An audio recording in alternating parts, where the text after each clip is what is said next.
Bonjour Madame la Ministre. Bonjour. Créée en 2001, au lendemain du conflit en ex-Yougoslavie, la protection temporaire n'avait encore jamais été déployée. Elle était jusqu'à peu une disposition dormante. Les réfugiés ukrainiens bénéficient actuellement de cette protection et on ne peut que s'en féliciter. Protection qui toutefois n'a pas été proposée à d'autres réfugiés ayant quitté leur pays dans les mêmes conditions. Si le président Emmanuel Macron est réélu, étendra-t-il l'application de cette disposition face à d'autres crises migratoires ? D'abord, merci de m'accueillir. Je veux remercier Singa et ses partenaires pour l'organisation de ce débat, parce que je vais commencer par un point d'accord avec Yannick Jadot, que j'écoutais depuis la coulisse précédemment, quand il disait que pour une fois, on peut parler de l'immigration autrement que comme d'un problème. Et là, je pense que c'est quelque chose sur lequel on va se rejoindre, bien évidemment. Donc, merci de nous permettre ce débat. Sur la question de la protection temporaire, je veux d'abord rappeler le contexte. Il y a une guerre aux portes de l'Union européenne, sur le sol européen, nul ne l'ignore aujourd'hui. Et donc nous avons aujourd'hui accueilli en France environ 36 000 personnes venues d'Ukraine. Dans ces personnes venues d'Ukraine, il y a une grande majorité de personnes de nationalité ukrainienne, mais il y a aussi des personnes qui viennent d'Ukraine et qui sont d'autres nationalités. Et le président de la République, Emmanuel Macron, qui est donc candidat aujourd'hui, nous a demandé de créer les conditions d'accueil de 100 000 personnes en France pour que nous puissions accueillir autant de personnes que nécessaire, et notamment celles qui sont en ce moment dans les pays dits de transit, comme la Pologne ou la Moldavie, qui ne fait pas partie de l'Union européenne en tant que telle, mais pour laquelle nous nous sommes engagés à accueillir 2500 personnes. C'est pour le contexte.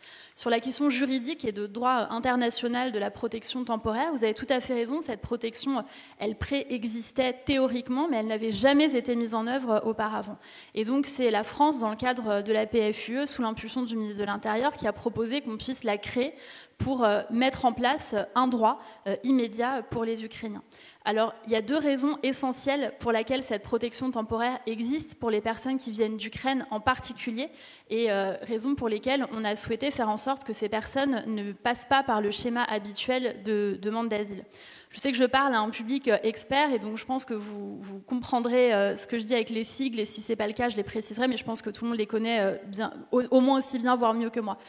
Vous savez très bien que quand on fait une demande d'asile, d'abord, il y a un premier frein, c'est le délai. C'est un sujet sur lequel on travaille, mais une personne aujourd'hui qui arrive, et qui arrive même d'un pays en guerre, et qui dépose à l'OFPRA sa demande d'asile, elle n'a pas sa réponse avant plusieurs mois. C'est 14 mois, on s'est donné un objectif de 6 mois, délai de la CNDA inclus, mais pour l'instant, c'est encore 14 mois. Or, ça voudrait dire que les personnes qui arrivent d'Ukraine, donc dans l'extrême urgence, devraient attendre plusieurs mois et ne pourraient pas, par exemple, travailler pendant ce délai d'attente. C'est la première raison. La deuxième, elle a trait à la spécificité de l'Ukraine et des réfugiés de guerre d'Ukraine par rapport à d'autres réfugiés. En général, et vous le savez, quand on est réfugié, qu'on a un statut de réfugié accordé par l'OFPRA, eh bien, on ne retourne pas ensuite dans son pays d'origine, puisque c'est l'essence même du statut de réfugié. On considère qu'on est menacé de mort dans son pays d'origine, et donc on doit être protégé sans y retourner.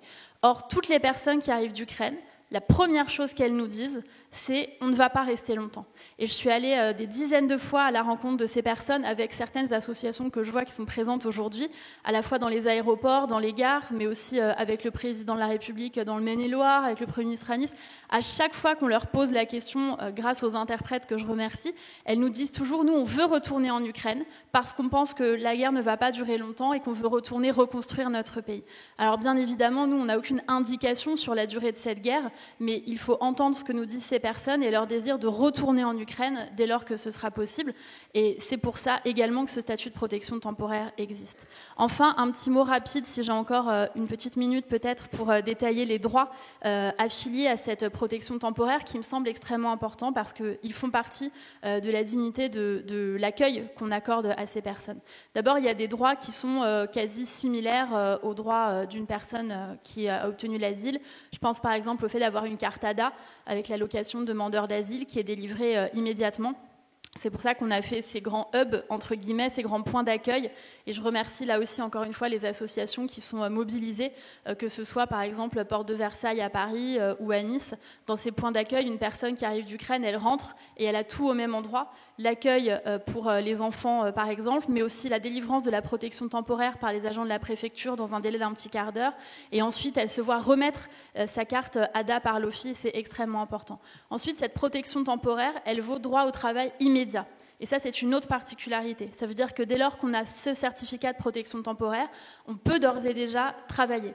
J'étais ce matin dans un comité de pilotage au ministère du Travail, justement sur ce sujet, pour pouvoir permettre aux personnes qui arrivent d'Ukraine et qui ont des compétences et qui ont des métiers, comme on l'a fait pour les personnes venant d'Afghanistan, de pouvoir trouver un travail le plus rapidement possible. Et d'ailleurs, je veux saluer les entreprises qui se sont engagées, parce qu'elles se sont engagées très fortement sur ce sujet en proposant des postes. Excusez-moi, Madame Schiappa, mais oui, je me permets de vous interrompre parce que vous nous expliquez très bien, et on le comprend, pour quelles raisons et dans quel contexte cette protection a été déployée et effective pour les réfugiés ukrainiens. Ce qu'on a du mal à comprendre, c'est pourquoi elle n'a pas été déployée pour d'autres réfugiés qui ont quitté leur pays dans les mêmes conditions. Et petite précision, pour laquelle on a peut-être aussi besoin d'avoir des éléments de réponse. Alors certes, le statut de réfugié empêche effectivement les personnes statutaires de rentrer chez elles, puisqu'on estime qu'elles sont persécutées directement dans leur pays, mais il y a une autre disposition qui est applicable, c'est la protection subsidiaire, petit 3, qui est applicable précisément pour les personnes qui ont été appliquées d'ailleurs en France pour la majorité des réfugiés afghans, syriens. Et cette disposition, elle est applicable en contexte de violence généralisée. Donc c'est véritablement une situation qu'on peut tout à fait opposer à l'Ukraine.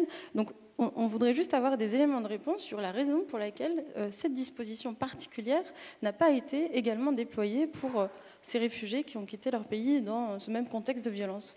Vous avez tout à fait raison de le souligner. Effectivement, il y a d'autres types de protection qui auraient pu être déployés. Là, ce type de protection a été déployé. C'est également le même sur tout le niveau européen. Il a été donc acté, négocié et décidé sous l'impulsion de la France en Conseil JAI, donc qui réunissent les ministères de l'Intérieur et de la Justice de tous les pays de l'Union européenne. Et l'idée, c'est qu'on ait vraiment un même niveau de protection partout en Europe, avec également une possibilité de circuler qui est très importante, circuler dans l'Union européenne.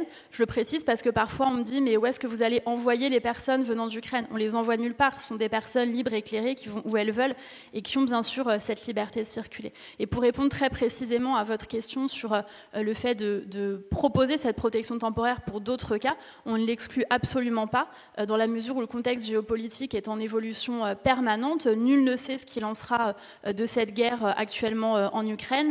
Personne, je crois, n'est en mesure de faire des pronostics pour dire dans une semaine, un mois, un an où nous en serons. Et donc, bien sûr, c'est une protection temporaire exceptionnelle dans ce cadre, mais rien n'est exclu pour l'avenir. Merci pour les éléments de réponse. On passe à la deuxième question. Pour l'introduire, j'ai une toute petite question à vous poser.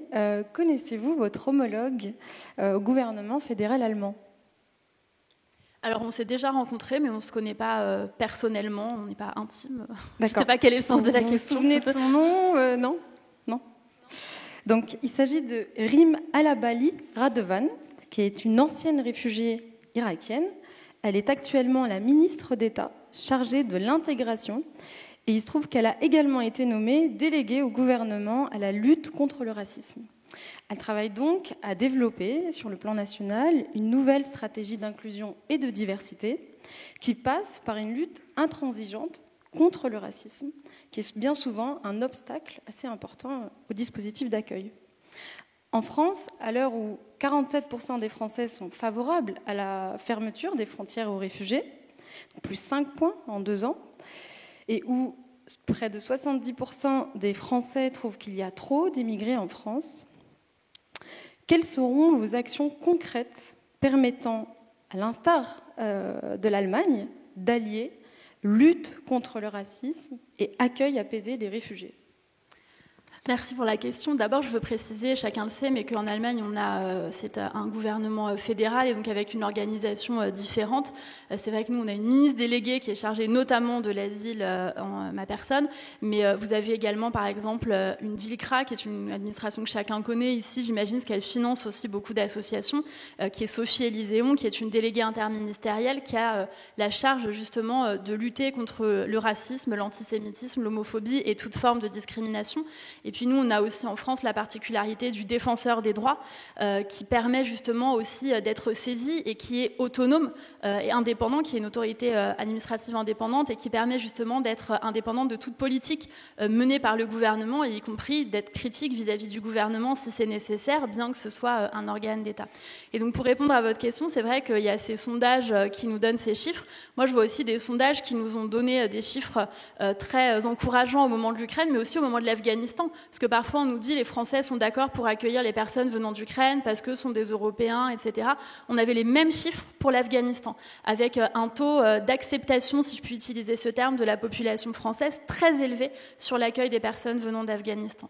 Alors sur la question de la non-discrimination, c'est effectivement extrêmement fondamental.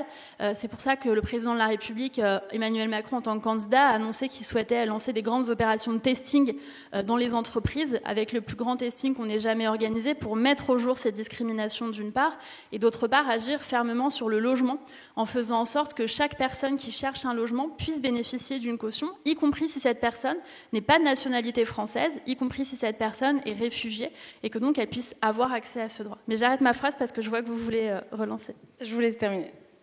Non, voilà, sur cette question-là, ça me semble très important. Je pense que les deux questions sont très liées, notamment quand on accueille des personnes réfugiées qui font des demandes d'asile, des demandeurs d'asile, donc qui formulent des demandes pour des motifs liés aux discriminations vécues dans leur pays. Je pense aux personnes LGBTQIA qu'on a accueillies. On a depuis quelques années ouvert des places spécifiques pour ces personnes-là. Ce n'était pas le cas auparavant. Il y en a 200 pour l'instant. C'est modeste pour commencer. On aura vocation à les augmenter. Mais je pense aussi aux personnes, par exemple, menacées d'excision dans leur pays. Il y a 60 000 femmes et filles qui vivent excisées en France. Il y a beaucoup de personnes qui viennent de certains pays qui sont menacées d'excision dans leur pays et qu'on doit pouvoir accueillir. Je pense que c'est aussi une forme de discrimination qui est fondée sur le genre avec une agression derrière. Donc là, vous nous donnez des éléments de réponse sur des personnes qui seraient plutôt en situation de vulnérabilité. Mais on a quand même une réalité politique en France. On a la question migratoire qui est confisquée par les extrêmes aujourd'hui. C'est une réalité. Donc la question que je vous pose, c'est vraiment de savoir concrètement comment est-ce que vous allez pouvoir allier ces deux politiques qui sont indissociables en réalité pour être dans une politique d'accueil qui se veut apaisée dans notre pays. Absolument, c'est pour ça que je pense qu'elles sont indissociables, mais je pense profondément qu'elles sont interministérielles. Et vous connaissez, je mentionnais la DILCRA tout à l'heure, mais il y a une autre délégation interministérielle dont c'est le rôle que tout le monde connaît ici, qui est la DIER, la délégation interministérielle à l'accueil et l'intégration des réfugiés, et qui permet notamment, par exemple, de mettre en place, grâce à différents programmes, je pense à Agir, à Hope, à d'autres programmes, de mettre en place aussi une protection pour que ces personnes qui arrivent puissent bénéficier de tous leurs droits et ne pas être discriminées. D'ailleurs, c'est le sens initial de l'OFPRA et c'est le sens initial de l'asile. L'Europe, elle s'est construite historiquement aussi sur des grandes valeurs et notamment sur la question de l'asile et le fait de dire que partout dans le monde, si vous êtes un combattant de la liberté et que vous êtes menacé dans votre pays en vertu de vos engagements pour les droits des femmes, pour la liberté de la presse, pour la liberté d'expression, pour les droits des personnes LGBT+, pour la démocratie, etc., vous pouvez trouver asile en Europe en vertu de la Convention de Genève. Et je pense que ça, c'est l'histoire de l'Europe et c'est l'histoire de la France.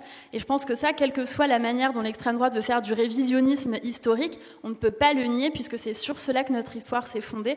Et d'ailleurs, l'apport des réfugiés et des personnes qui ont fait des demandes d'asile en France dans la culture, dans l'économie, dans la vie quotidienne est évidemment indiscutable. Je vous remercie. On passe à la troisième et dernière question qui porte sur le programme du candidat Emmanuel Macron. Donc sur le volet des migrations, le chef de l'État s'est montré assez ferme dans son programme. On observe notamment que le terme « accueil » n'y figure pas et il est essentiellement question d'un chapitre mentionnant la maîtrise de nos frontières. Donc ma question est la suivante. Comment prévoyez-vous d'automatiser les OQTF, donc les obligations de quitter le territoire français, suite au refus d'une demande d'asile, et ce, sans porter atteinte aux garanties procédurales encadrant le droit d'asile? Alors plusieurs choses. D'abord, dans le cadre du programme, tout n'a pas été dévoilé. Vous avez des petits leaflets, mais on sait très bien, je pense que c'est pareil pour tous les candidats, à quel point... Dans le programme du président Emmanuel Macron, du candidat, il y a un seul chapitre sur les migrations qui traite de la maîtrise des frontières. quand vous faites référence au programme, vous parlez du document de 24 pages. Celui qui a été communiqué. Oui, voilà, c'est ça. Donc, tout à fait. Vous avez complètement raison. Et ce que je disais, c'est que c'est un échantillon de mesures et qui est évidemment pas complet. Il y a un meeting le 2 avril, donc je crois que c'est demain, à la Défense, et qui permettra pendant plusieurs heures au candidat Emmanuel Macron de développer justement quel est son projet par rapport à ce sujet. Mais la question de l'accueil, elle est pour nous fondamentale. Et d'ailleurs, je reviens à la première question pour faire une passerelle, parce que je suis profondément convaincue que tout ce qu'on est en train de faire pour l'Ukraine en ce moment, ça peut être des bonnes pratiques et des choses qu'on peut développer ensuite pour d'autres publics et pour d'autres populations. On sait très bien que dans des périodes de crise, ça a été le cas par exemple pendant le confinement sur les violences conjugales, on s'affranchit un petit peu des process habituels, on est amené à innover, à trouver de nouvelles solutions. Et donc je pense que pendant tout ce qu'on a fait ensemble sur la question de l'Ukraine, on a appris, quand je dis on, c'est l'État, le gouvernement, mais aussi peut-être collectivement, à pouvoir accélérer un certain nombre de sujets. Et donc pour revenir au sens de votre question, je veux dire qu'effectivement vous faites référence à la question des OQTF, parce que le président, en tant que candidat, Emmanuel Macron, a annoncé qu'il voulait arriver à un taux d'exécution plus important des obligations de quitter le territoire. Mais nous, ce qu'on veut accélérer, c'est pas tant la procédure d'éloignement que la procédure au global. Je le disais tout à l'heure actuelle, et c'était encore plus au début du quinquennat, il y avait parfois plus d'1 an et demi d'attente entre le moment où une personne avait déposé sa demande d'asile et le moment où elle avait la réponse. Et quand une personne avait une réponse négative, parce que l'OFPRA, la CNDA, avait considéré que cette personne ne correspondait pas aux critères d'asile, en étant 2 ans en France, la personne avait pu se marier, travailler, s'insérer, donc c'est particulièrement inhumain que de faire attendre ces personnes. Et donc l'idée, c'est vraiment d'accélérer tout le process pour faire en sorte qu'il y ait des réponses le plus rapides possible. Si oui, les personnes ont droit à avoir le statut de l'asile, eh bien, elles doivent pouvoir être intégrées en France et bénéficier de tous leurs droits en tant que réfugiés. Et si ce n'est pas le cas, effectivement, l'OQTF doit être prononcé. Alors, je suis désolée, j'ai peut-être le mauvais rôle, donc je vais revenir sur la question. Mais là, vous répondez pas véritablement à ma question. En fait, la question de la demande d'asile, comme vous le savez, il y a une phase administrative et ensuite il y a une phase contentieuse. Donc c'est à ça que je fais référence. Le recours. Tout à fait, le recours, mais aussi les réexamens. Et c'est à ça que je fais référence en parlant de garantie procédurale. Donc la question, c'est de savoir comment, concrètement, Emmanuel Macron va automatiser les OQTF sans effectivement être attentif au cas par cas qui peuvent s'opposer dans les phases contentieuses, qu'elles soient de recours ou de réexamen. À noter qu'aujourd'hui, c'est vraiment au cas par cas, c'est une décision administrative qui dépend du préfet, l'OQTF, et elle est appréciée vraiment au cas par cas en fonction de la situation de chacun. Donc comment concrètement vous allez mettre ce dispositif en place tout en garantissant les droits des demandeurs d'asile ? D'abord, les droits et les droits humains ne sont pas négociables. Donc ça me semble l'évidence. Et je sais que ça a été en question parfois. Je vais être très claire sur ce sujet. Et ensuite, pour vous répondre, l'idée pour nous, et je suis désolée de vous répondre de façon un peu générale, mais c'est évidemment de respecter le droit, de respecter le droit international, de respecter la Convention de Genève. Donc bien évidemment, la première décision, elle appartient à l'OFPRA. Et ensuite, il peut y avoir un recours. Et ensuite, c'est la CNDA qui dit si oui ou non la personne en question a droit à l'asile ou non. Et donc si la personne n'a pas droit à l'asile, effectivement, il y a cette procédure avec les OQTF. Vous savez, le travail de diplomatie qui a été mené pour qu'on puisse mettre en place notamment des départs volontaires pour faire en sorte que les personnes en lien avec leur pays d'origine puissent repartir, si elles le souhaitent, de façon volontaire, avec également un accompagnement financier, avec un aménagement des CRA pour que les personnes soient hébergées dans les conditions les plus dignes possibles, ce qui n'était pas toujours le cas jusqu'à présent, et on a encore un très gros travail d'aménagement à faire. Et donc l'idée, c'est bien évidemment de respecter tout le droit de ces personnes. Juste en 30 secondes, pour revenir à l'aspect concret, est-ce que par exemple, vous avez déjà commencé à concerter les préfets ? Est-ce que vous avez eu un accord au préalable de par leur service pour cette disposition, enfin pour l'automatiser justement ? Alors si je vous disais que dans le cadre de la campagne d'Emmanuel Macron, j'ai consulté les préfets, en fait je risquerais du pénal parce que je n'ai pas le droit de me servir des moyens de l'État pour financer une campagne. Donc non, nous n'avons évidemment pas consulté les préfets pour préparer la campagne du candidat Emmanuel Macron. En revanche, le candidat Emmanuel Macron a dit lui-même qu'il y a des choses qu'il ferait différemment dans son deuxième quinquennat, et notamment sur la méthode, en mentionnant la question de la concertation et de l'association des acteurs. Et quand je disais qu'il y a des choses qu'on a apprises, je peux parler à première personne, que j'ai apprises avec l'Ukraine, avec la gestion de la crise ukrainienne, c'est vraiment d'associer bien plus largement les acteurs de terrain qui nous font des retours qu'il est nécessaire d'écouter. C'est d'ailleurs pour ça qu'à l'invitation des associations, je m'étais rendue à Calais l'année dernière pour échanger avec les personnes directement autour des camps qui existent à Calais, pour avoir leur retour sans filtre directement, pour qu'ils me disent quelle est leur situation. Donc d'aventure pour toutes les améliorations et les accélérations de procédures, au-delà de la loi qui a été votée, qui doit être mise en place, au-delà de la Convention de Genève, ça passera bien évidemment par une concertation de terrain avec les associations qui sont en première ligne pour toutes les crises. Merci. Il vous reste 5 minutes pour conclure et quand je me lèverai pour venir à vos côtés, ce sera 30 secondes. Je vous remercie. Alors d'abord, je veux à nouveau vous remercier pour l'organisation de ce débat et remercier plus particulièrement les associations avec lesquelles j'ai eu le plaisir et l'honneur de travailler pendant ces 2 ans et je dirais même pendant ces 5 ans, puisqu'on a beaucoup travaillé précédemment sur la question des femmes yézidis, qu'on n'a pas eu le temps d'aborder parce qu'on ne peut pas aborder tous les sujets, mais qui sont un public spécifique qui, comme vous le savez, sont victimes d'un génocide en Irak et qu'on accueille et pour lesquels on a aussi des programmes particuliers. Mais je voudrais utiliser cette petite conclusion et cette petite carte blanche, comme vous m'y avez invité, pour parler d'un sujet qui me tient à cœur, qui concerne les naturalisations. Je voudrais signaler que pendant la période de Covid, pendant la période de confinement, beaucoup de personnes étaient confinées chez elles, c'est normal, c'était les consignes, mais pendant ce temps, il y a des personnes qui ont travaillé, des personnes qui étaient livreurs, des personnes qui étaient assistantes maternelles ou assistants familiaux, agents de sécurité, soignants, médecins, cuisiniers, et toutes ces personnes, parmi toutes ces personnes qui ont travaillé, il y a énormément de personnes qui étaient de nationalité pas française, qui étaient des personnes étrangères. Et donc, dans le cadre de ce confinement, en observant cela, j'ai proposé au président de la République qu'on puisse ouvrir un programme de naturalisation pour ces personnes et qu'elles puissent, pour celles qui le souhaitent, avoir accès à la nationalité française. Donc on a ouvert un programme avec une circulaire qui a permis de s'affranchir des critères habituels, notamment de temps et d'exigence pour accéder à la naturalisation et à la citoyenneté française. Et nous avons naturalisé plus de 17 000 personnes qui venaient d'autres pays et qui sont les personnes qui ont tenu le pays à bout de bras. Ces personnes, elles ont fait un pas immense vers la République, y compris en mettant leur propre santé en danger pendant une période de pandémie pour aider le pays à tenir. C'est grâce à elles que ce pays a tenu. C'est ce que je leur ai dit à l'Opéra lors de leur cérémonie de naturalisation. Et aujourd'hui, ce sont 17 000 nouveaux compatriotes qui ont autant de droits que vous et moi, puisqu'ils sont aujourd'hui français comme vous et moi. C'est ce que je voulais partager avec vous comme carte blanche.